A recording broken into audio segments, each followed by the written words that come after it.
Like that better? Okay, now I have to say something that's worth something, though. Okay, I'm just going to leave. For a while, many years ago, I was employed as the director of Christian education at a large United Methodist church in Wichita Falls, Texas. It was my only non-nursing job, so I had to learn a lot, but it was interesting.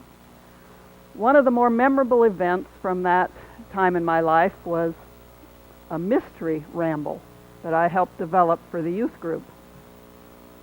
Now, mind you, this was before we had cell phones. So the parents knew where we were going to be every night, and they had a contact number. But we didn't let the youth know where we were headed. We told them what kinds of clothing they needed and how much money they needed for meals and activities along the way. So it was a mystery ramble. We loaded 17 kids in a van. I don't think we even had seat belts. And took off. We went to Oklahoma City the first day to a big water park, which was really exciting for the kids. And that night we crawled into our sleeping bags on the floor of a church basement. The next morning we loaded 17 somewhat tireder, more subdued kids onto the van and started east. A few more nights in church basements, and you get the idea. That was not my favorite part of the trip. I don't mind sleeping bags, but I don't usually put them on concrete. We went over to Arkansas, to Blanchard Springs Caverns. That's not so far from here. Has anybody been there in our little intrepid band? You have? Isn't that a fabulous place? I still remember that. It's part of the U.S. Forest Service, so it's really well maintained. But basically, you take a big breath and you go way down in the ground. There were handrails and good lighting and everything. A ranger accompanied us and actually got the attention of these teenagers. We had learned so much about this was a living cave and what that meant to be a living cave versus a non-living, expired, deceased cave, I guess. As we went, he talked about the flora and the fauna, the things we were seeing, and I remember at one point standing by a little stream that was going by and looking down, and there were absolutely white crawfish down there, no color at all.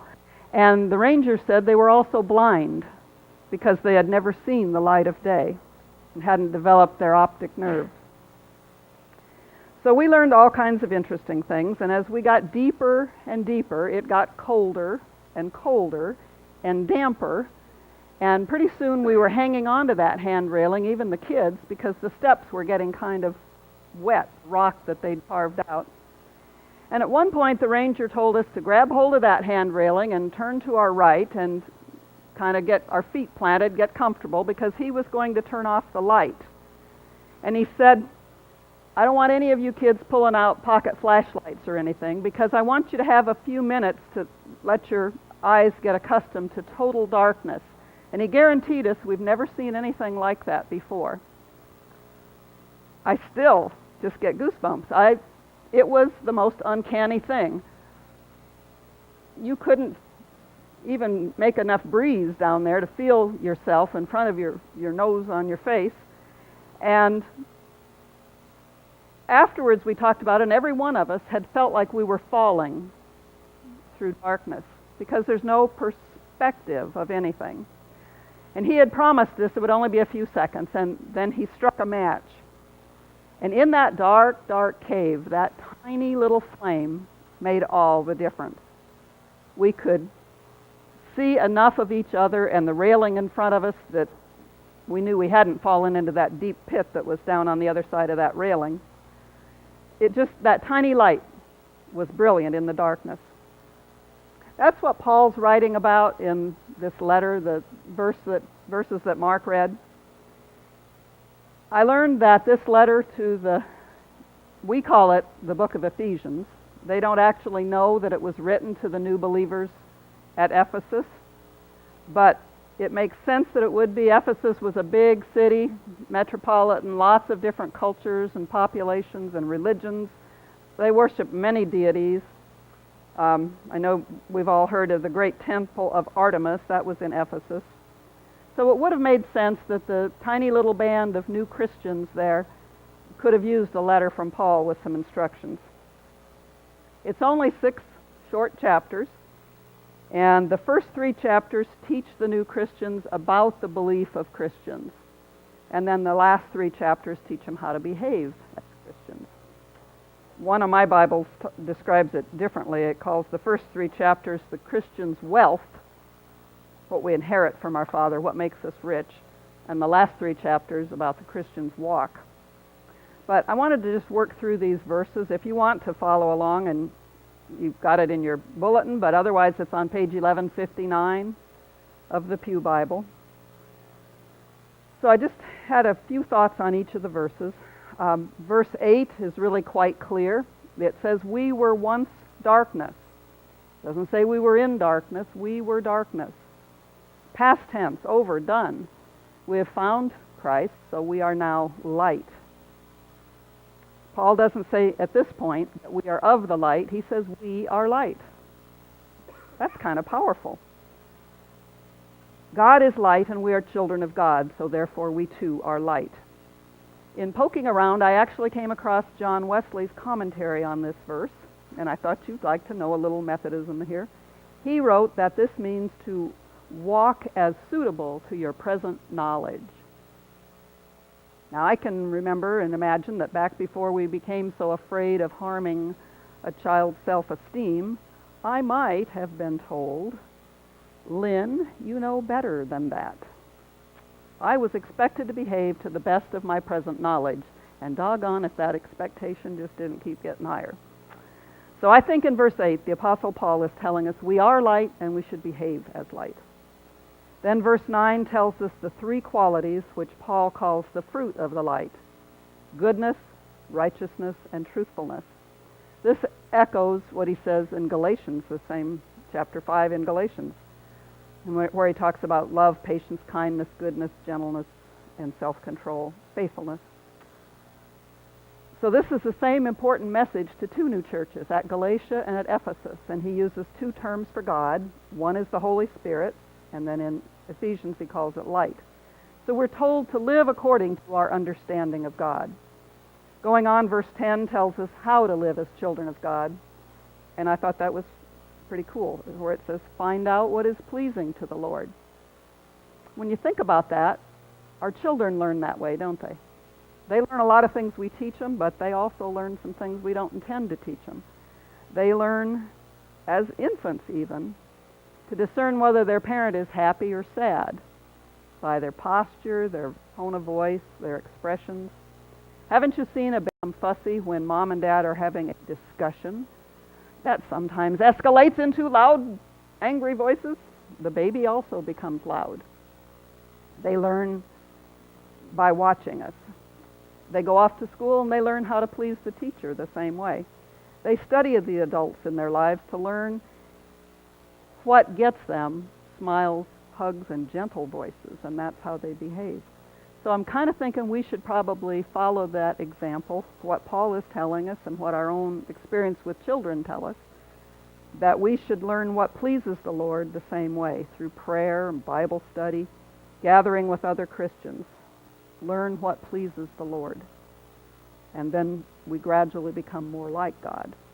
Verse 11 warns us not only to stay away from the fruitless deeds of darkness, but to expose them for the evil they are. Now, some people get really into that, and they're perfectly comfortable going around pointing out evil. I don't necessarily think that's what it means, because I like the expression from Reverend Martin Luther King in one of his sermons when he said, I'd love to do this, darkness cannot drive out darkness. Only light can do that. Hate cannot drive out hate. Only love can do that. I think that is a better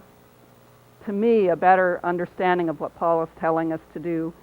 It's our job as light to drive out darkness, but not necessarily by fussing at people, but piercing that darkness by being close and shedding our light on it. Verses 12 and 13 tell us that we aren't to even talk about the evil things done by those who will not follow God, but that our light will make those dark deeds visible. So that's kind of tying into that same thing. If we just get our light close, that means we don't shun people who are engaged in things that we don't believe are right, and we don't preach at them, but we maybe stay close enough to let them get a little exposure to the light. A final verse in the passage, verse 14, I learned is thought to be a hymn. It was used to, based on sections of Isaiah and Malachi, and it was used by early Christians to draw people as an invitation to the light at Easter.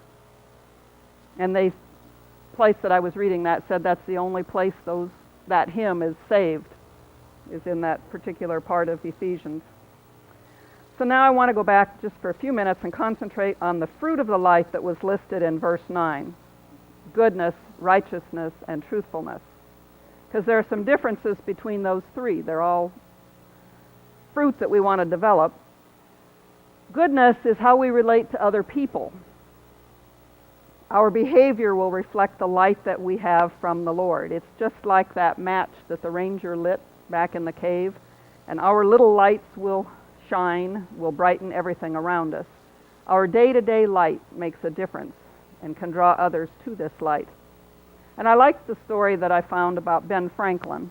Apparently, maybe he wanted to use electricity. I don't know if this was before or after he'd had the kite experience, but Ben Franklin thought there should be street lighting in the city of Philadelphia, and he went repeatedly to the city fathers to try to get lighting. The city was having none of that idea. So Ben hung a lantern out in front of his house, and every night he went out with one of those candle lighter sticks and lit his lantern. And pretty soon his next door neighbor thought that looked pretty cozy, and he hung a lantern in front of his house and went out every night and lit it. Everybody kind of got on board gradually, and pretty soon the city of Philadelphia was lighted at night anyway. Ben just let his light shine, and others caught it, and that light became greater, overcoming the darkness of Philadelphia city streets. So quiet goodness instead of continuing to fuss at the city council. Goodness is our relationship to others, and that's how he pulled that off. So that's the example I thought might be easy to remember. Goodness. Righteousness, this is how we relate to God. Am I the same person on Monday afternoon as I am on Sunday morning? If we develop relationships to God that are so strong that we are always the same, we don't need to tell others that we are Christian. And I can't help it, in this crazy season that we're in right now, I thought, how many politicians are trying to convince us that they are devout in their faith? Whatever their faith, whatever their political party, they all want us to know that they are devout in their faith. It kind of seems to me that ought to be shown in the way we live, and we shouldn't have to run around talking about it. And I think that may have been true for some time, because I found a story here too. Tell me if I'm wrong, but I understand that because England is a much older society than we are, that the cemeteries are sometimes quite crowded. Okay, so a couple of American tourists were touring a church cemetery in England, and they came across a tombstone, and one of the ladies bent down and looked at it, and it said, "Here lies John Smith, a politician and an honest man." And the other lady said, "Oh, that's terrible. They had to bury two people in the same grave." So we want to be the same wherever we are and whatever we're doing. That's righteousness. Moving along to truthfulness. This has to do with our own selves and our relation to ourselves. It involves the absence of deception and game playing in who we are. Truth is about our personal integrity, our honesty with ourselves. In the chapter before today's reading, if you go back to Ephesians 4, verse 15 tells us we are to speak the truth in love. Now, I don't believe that means we need to disrupt the social flow. So when somebody in the checkout line at the grocery store says, "How you doing?" you don't need to tell them all your woes. You know, I think we can have a perfunctory answer. It needs to be honest, but I'm trying to learn the one that Dave Ramsey uses. I really like it. When somebody, a caller or people meet him in person, they say, "How you doing, Dave?" He always says, "Better than I deserve." And I think that's true for all of us. We're blessed beyond what we deserve, so that helps us with the superficial social questions. But there are times in life when it's not superficial, where you have to take a stand and say what you see as the truth. It may not be right, but we have to say what we think is true and speak up. This verse reminds us how to do that hard truth-telling. Speak the truth, but do it with love. So truthfulness is our relation to ourselves and being true to ourselves, not just swallowing what everybody else is saying if you don't think it's right. You might change the tide. So I think that by listening to the fruit of the light, which the goodness, righteousness, and truthfulness, Paul is clearly saying to us as light ourselves that we're supposed to produce some fruit. Light produces fruit. And he's told us what the fruit is: goodness, righteousness, truthfulness. Simply because I was confirmed at age 13 and joined the Methodist Church didn't please God. It pleased my parents, but that wasn't the point I began pleasing God. I don't think I displeased him a whole lot yet either, but you got to do more than just the basic routine. Someone who's given thousands of dollars to the church over a lifetime, by that act alone, has not pleased God. If we are really walking as children of God, there will be some fruit. A child of God will bear some resemblance to his father because they have spent time together, and the child has learned to please God, just like our children learn how to please us. A young boy once toured Europe with his parents. Now, the parents were excited. Part of the things they had set their hopes on this big trip they'd saved for was to see some particular cathedrals. I'm guessing the little boy wasn't probably that keen on it. But he obviously had to go along, and he became entranced by the stained glass windows, and he constantly would ask his parents, "What does that one mean? Who is that person? What's that about?" They got home, and weeks later in Sunday school, the discussion came up. His teacher asked the boys and girls, "Does anybody know what a saint is?" And the little boy looked around, and nobody else was answering, and he finally said, "A saint is a person that the light shines through." So that's my conclusion here. Isn't that what we're called to be, each one of us? A person that the light shines through? As children of the light, we each have light to add wherever we are. Would you pray with me?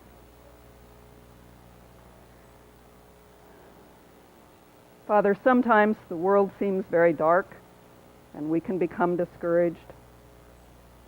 Keep us close to you so that our little flame stays bright, and give us courage to share that flame with someone who needs it.